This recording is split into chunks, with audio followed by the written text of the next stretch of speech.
వెంకటేశ్వర స్వామి హిందువులకి కలియుగ దేవుడు. ఒక నమ్మకం, ఒక విశ్వాసం. అందుకని ఎప్పుడు కూడా అందరూ నమ్మేది, ఎవరైనా వెంకటేశ్వర స్వామికి అపచారం తలపెడితే నెక్స్ట్ జన్మలో కాదు ఈ జన్మలోనే పనిష్మెంట్ ఇస్తాడని.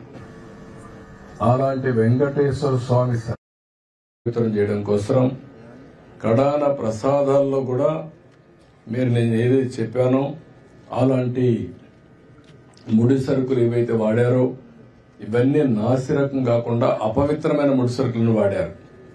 ఆ విషయమే ఈరోజు టీటీడీ కూడా ఎంక్వైరీ చేసినప్పుడు, టెస్టులు చేసినప్పుడు బయటపడిన వాస్తవాలివి. ఇలాంటి దుర్మార్గుల్ని ఏం చేయాలో నాకైతే అర్థం కావడం లేదు. ఓసారి బాధ, ఆవేదన ఉంటుంది.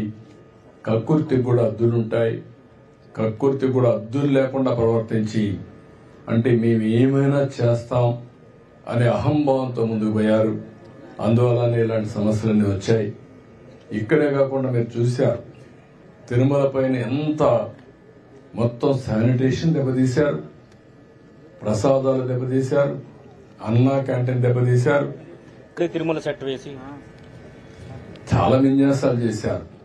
విన్యాసాలు చేసి పైశాచిక ఆనందాలు పొందారు.